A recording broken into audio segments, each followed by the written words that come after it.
Alors l'autre jour, j'étais avec un cum, un pote. Bon, je vous raconte un peu ma vie. Atlas d'histoire, c'est un petit peu Atlas potin. Atlas, on est au bar du coin, et puis Atlas, on va l'appeler Roger. Roger, il commence un petit peu à raconter son week-end, sa semaine, ce qu'il gonfle. Allez, je raconte ma vie.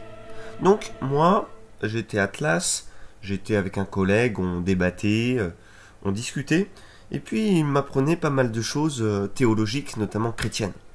Il me disait d'un des points majeurs, d'un des axes majeurs de la religion catholique, c'était Vatican II. Donc le mec, il me parlait de Vatican II, il me détaillait un petit peu l'élément, bon, il restait assez sommaire, donc c'est pour ça que je me suis posé pas mal de questions sur Vatican II. C'est quoi? Pourquoi on appelle ça Vatican II? Est-ce que ça s'appelle autrement? C'est quoi Vatican I? Est-ce que Vatican I, ça s'est fait au début du christianisme, au début du schisme entre catholiques et orthodoxes, ou à une autre période? Enfin, il y avait plein d'idées qui fusaient lorsqu'il me parlait de ça. Et c'est vrai que c'était pas la première fois que j'entendais ça. C'était pas la première fois qu'un mec me disait il y a un problème avec Vatican II, ou le Vatican II est un problème dans l'histoire. Et je me suis dit, tiens, il faut vraiment que je me mette là-dedans, il faut vraiment que je me mette dans le dossier. Mais nous, vous savez bien, vous êtes chez Atlas, donc le dossier va être très très profond. C'est pour ça que je demande du like, du partage, des commentaires, et vous pouvez laisser un nom. Allez, on va creuser ça en totale profondeur. Je veux que cette vidéo, elle explose.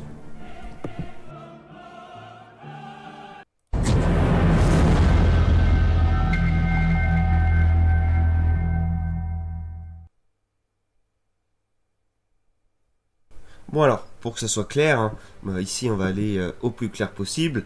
Donc on va voir rapidement Vatican I et Vatican II. Qu'est-ce que ces termes veulent dire?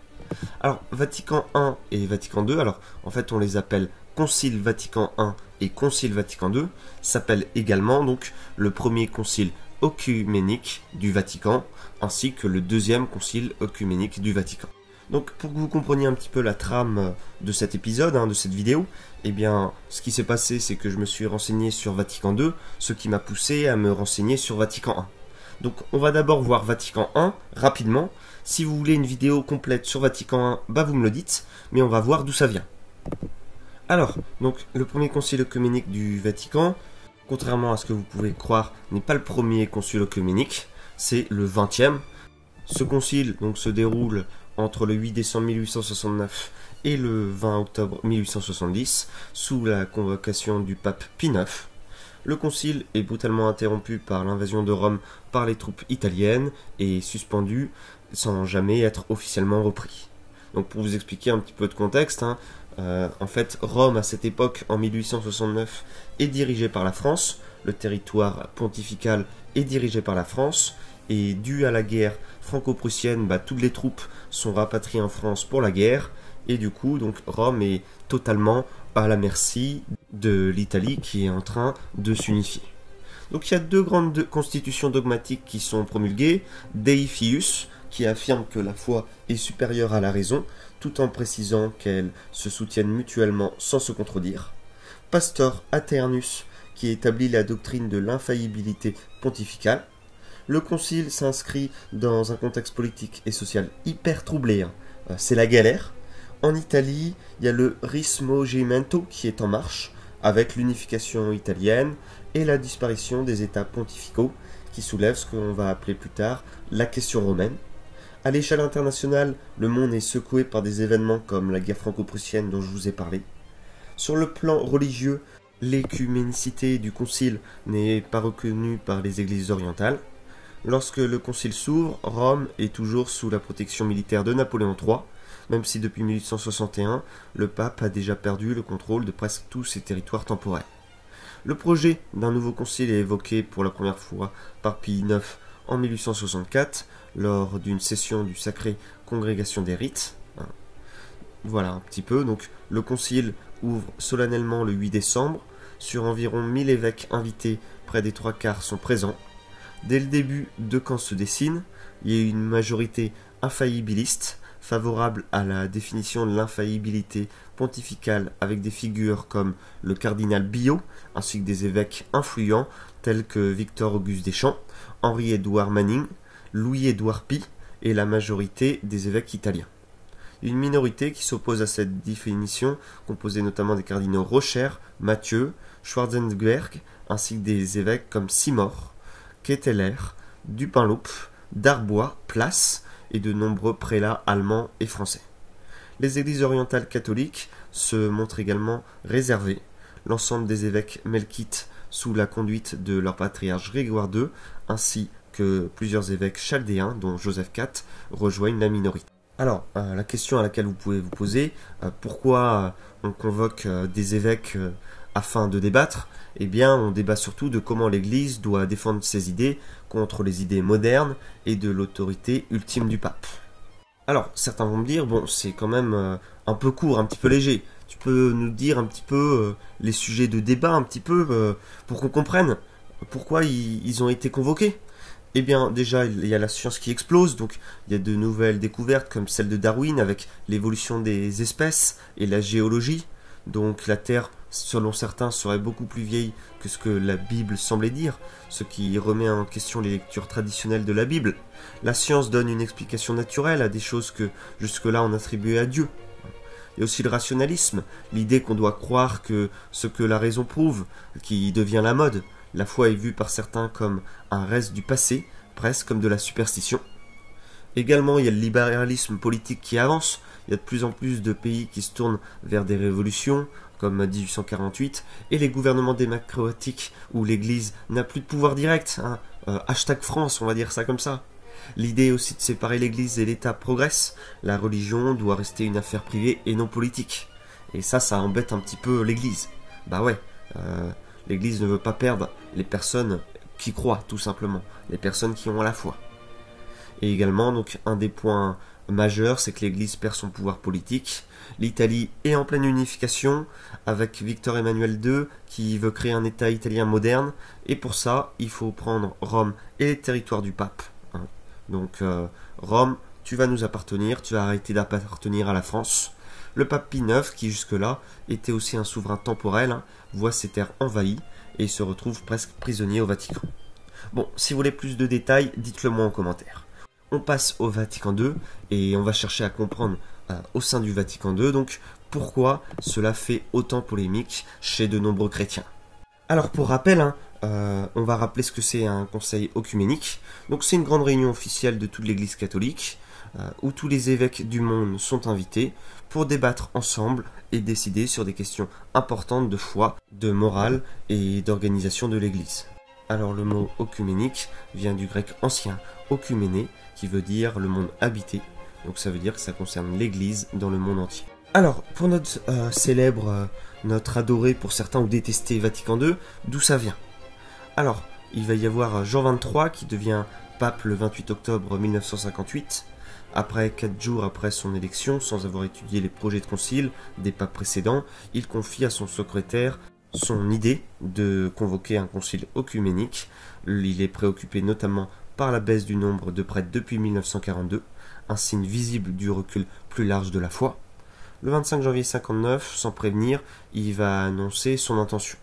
Il dit, je cite, « Frères, vénérables et fils très chers, avec une certaine crainte et émotion, mais aussi avec une humble résolution, nous vous proposons un double projet, une synode diocésaine pour Rome et un concile œcuménique pour l'Église universelle. » Durant l'année 59, il précise peu à peu ses intentions dans divers discours. Le 17 mai 1959, il met en place une commission anté-préparatoire dirigée par le cardinal Domenico Tardini. Cette commission consulte les universités catholiques, les congrégations et tous les évêques. Il y a environ 76% des évêques qui participent à cette consultation.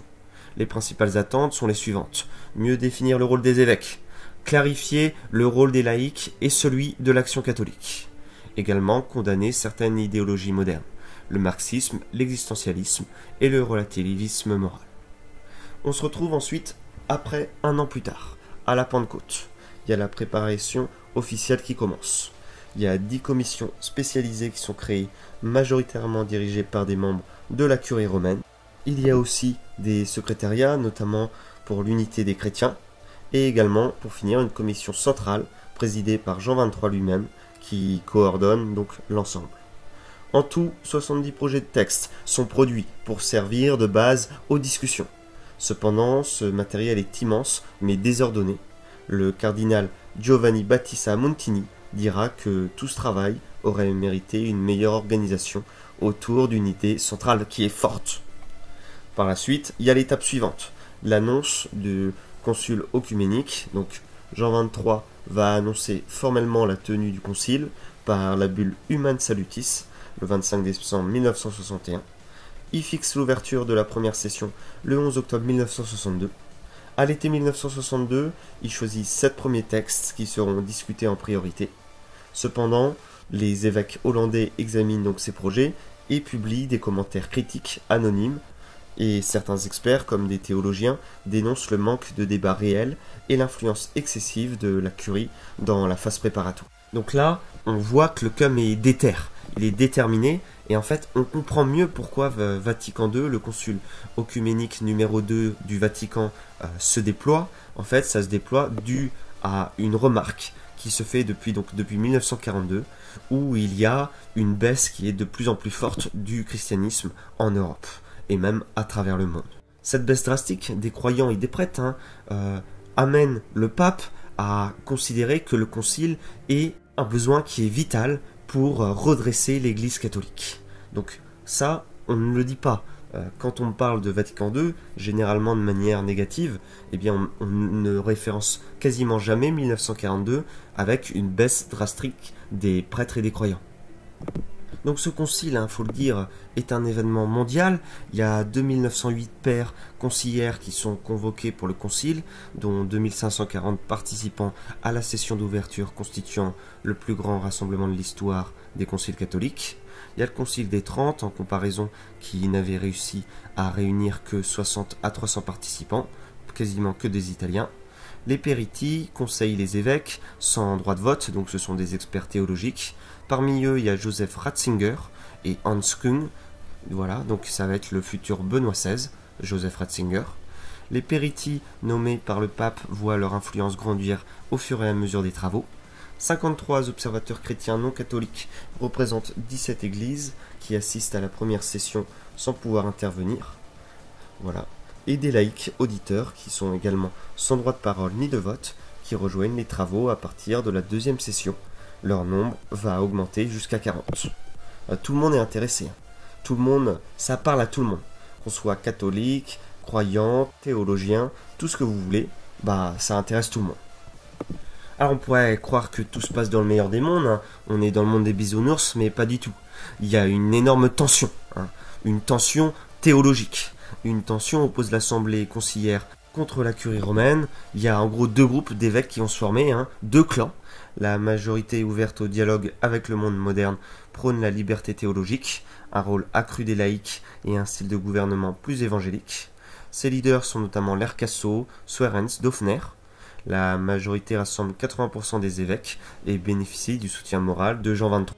La minorité, alors c'est pas la minorité bruyante, dirigée par Ottaviani, se voit préoccupée donc face à ce genre d'éléments par la préservation de la foi contre les erreurs modernes comme le marxisme.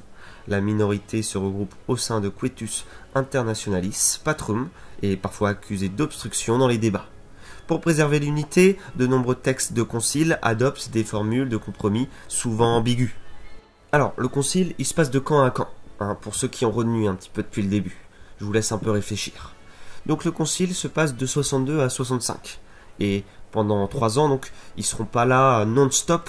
Tout ceci va se présenter donc en 4 étapes, en 4 sessions, que je vais me permettre de vous décortiquer. Alors, attention, même si vous regardez cette vidéo à l'heure de midi, je parle pas de crevettes, je parle toujours du sujet là.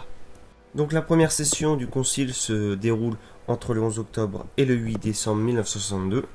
Ceci se présente donc avec une procession solennelle de 2400 pères conciliaires. Jean XXIII prononce un discours Gaudet Mater Ecclesia, soulignant que le concile sera principalement pastoral, cherchant à enseigner le message du Christ dans un monde en perpétuelle évolution. Il appelle à la miséricorde plutôt qu'à la sévérité. Le 13 octobre, il y a un coup de théâtre qui se produit. Des évêques européens protestent contre la mainmise de la curie romaine sur les travaux et demandent une libération libre. Il y a un vote de l'Assemblée qui aboutit à la révision du mode de fonctionnement avec une consultation nationale et régionale. Le 16 octobre, les commissions conciliaires sont élues à partir de propositions de conférences épiscopales et le schéma sur la liturgie est désigné pour être les premiers à être débattus. Le 20 octobre, il y a un message au monde qui est publié par les pères conciliaires. Les travaux futurs incluent des discussions sur la liturgie, la communication de masse et la nature de la révélation. Cependant, il n'y a que le schéma sur la liturgie qui est examiné sans vote. Le 8 décembre 1962, Jean XXIII exprime son souhait de terminer le concile d'ici Noël 1963. Il réduit le nombre de schémas de 70 à 17 et en avril 1963 publie l'encyclique qui s'appelle Pacem in Terris. Lui-même meurt en juin et son successeur Paul VI décide de continuer le concile. Donc ça va durer plus que jusqu'en 1963. Pour le deuxième concile, donc sous Paul VI, les améliorations organisationnelles sont adaptées, comme l'invitation d'observateurs laïcs catholiques et non catholiques. On voit, donc il y a un gros développement. Le pape adopte un rôle plus discret, se limitant à l'observation. Les pères conciliaires approuvent la Constitution, Sancra Nostrum Concilium sur la liturgie et le décret Inter Mirifica sur les médias. La session se termine le 4 décembre et Paul VI annonce son projet de voyage à Jérusalem où il rencontre le patriarche Athénagoras en janvier 1964. Le troisième concile débute en 64. Entre les deux sessions, les 17 schémas sont réduits à 6, donc on passe de 70 à 6, avec l'ajout de 7 propositions. 15 femmes et d'autres laïcs sont invités en tant qu'observateurs. Plusieurs textes sont approuvés, notamment l'Humain Gentium sur l'Église, également sur l'œcuménisme et sur l'Église orientale. La question du mariage est abordée, mais Paul VI préfère la soumettre à une commission spécialisée. Le sujet de la contraception est aussi renvoyé à une commission. Des discussions continuent sur la liberté religieuse, mais le vote est reporté à la session suivante. La session se termine le 21 novembre 1964 avec la réduction du jeûne eucharistique et la déclaration de Marie comme Mater Ecclesiaste, mère de l'Église. On arrive donc à la quatrième session, donc la dernière, qui commence le 14 septembre, d'accord. Donc il y a une coopération entre les évêques et le pape, et il y a une première question qui est débattue, et le décret sur la liberté religieuse suscite des débats intenses. Après plusieurs révisions, il est adopté par une large majorité, 2308 voix pour et 70 contre. Ensuite, le concile se concentre sur 3 documents principaux, la Constitution pastorale Gaudium, SP sur la place de l'Église dans le monde, le décret Ad Gentes sur l'activité missionnaire, et le traité Praebistetorium sur la vie et le ministère des prêtres. D'autres documents sont également approuvés, notamment sur le rôle des évêques, la formation des prêtres, le rôle du laïcat. La session se termine le 8 décembre et marque la fin du concile.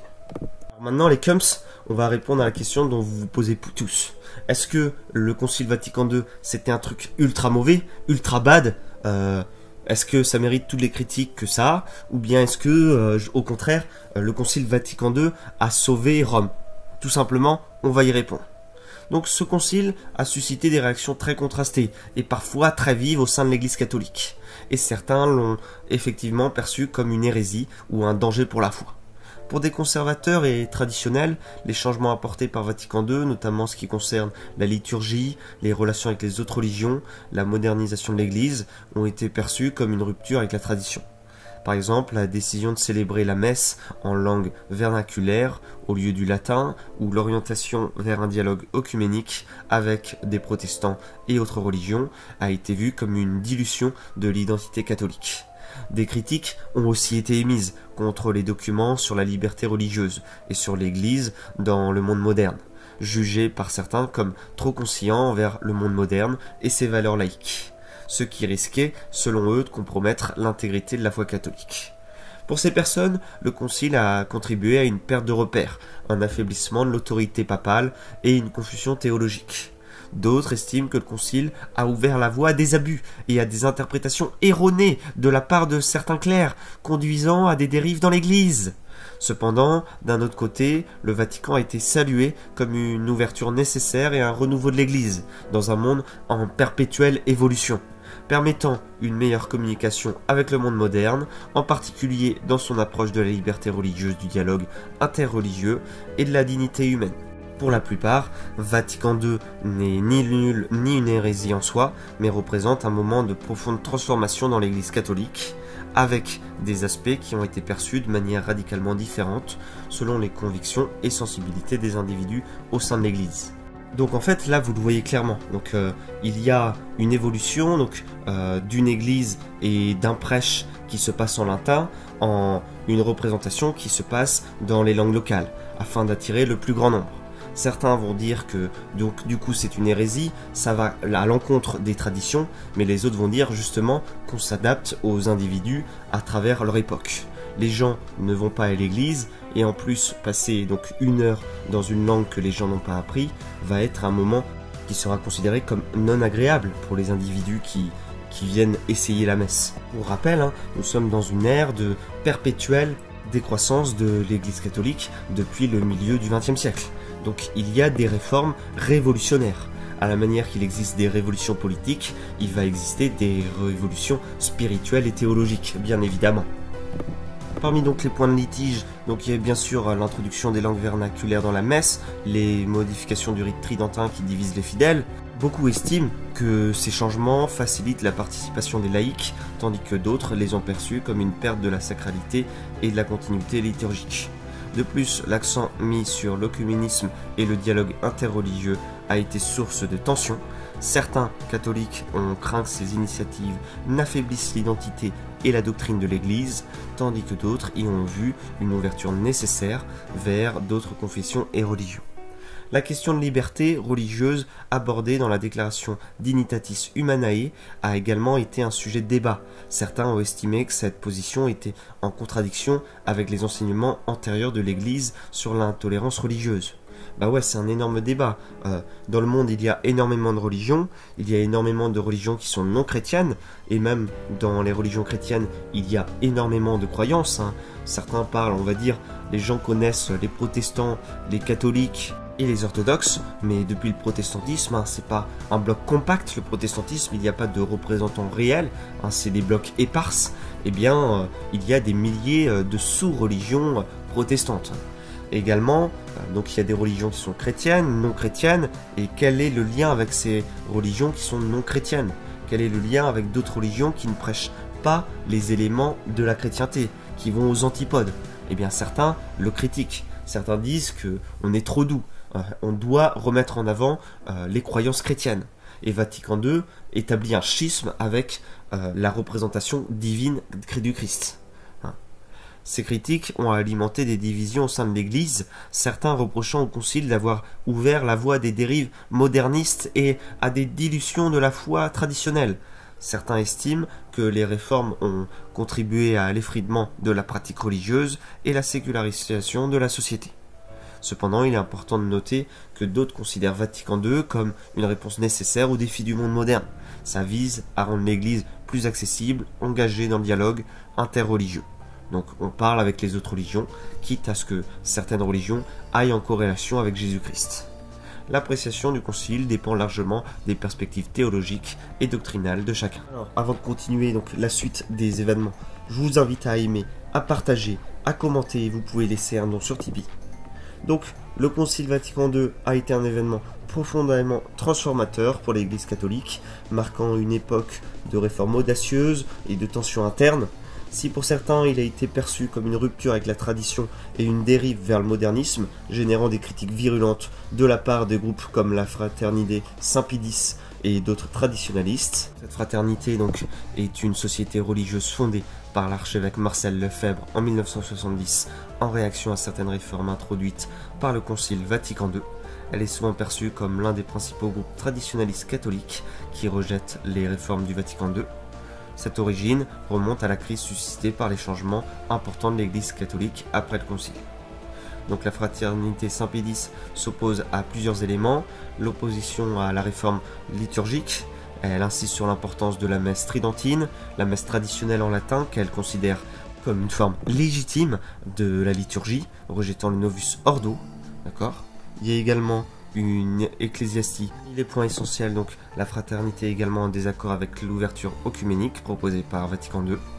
Également, il contre cette forme de la liberté religieuse qui crée selon eux donc une ambiguïté doctrinale car elle permet à d'autres religions de prospérer sans nécessairement reconnaître la vérité catholique. Donc ça a fait des scandales qui sont énormes, hein. Il faut se mettre dans la situation. Donc tout ceci a également été vu par beaucoup comme des réponses nécessaires aux défis du monde moderne. Les réformes de Vatican II, qu'il s'agisse de la liturgie, du dialogue œcuménique ou de la liberté religieuse, ont permis à l'Église de s'ouvrir davantage, d'engager un dialogue avec le monde contemporain et aussi de susciter des craintes de dilution de la foi et de la tradition. En fin de compte, l'héritage de Vatican II demeure complexe et controversé. Un certain nombre de ces réformes ont été perçues comme nécessaires pour une Église vivante et en phase avec son époque, tandis que d'autres ont été jugées comme une perte de repères et une remise en question de l'identité catholique. L'impact du Concile continue d'alimenter des débats théologiques qui sont foudroyants et pastoraux au sein de l'Église jusqu'à aujourd'hui. Et oui, combien de personnes vous disent que c'est à cause de Vatican II qu'il y a un problème dans l'Église moderne? Combien de personnes vous disent que l'Église est devenue une forme de protestantisme qui s'ignore? Combien de personnes vous disent que l'Église n'est plus ce qu'elle était auparavant?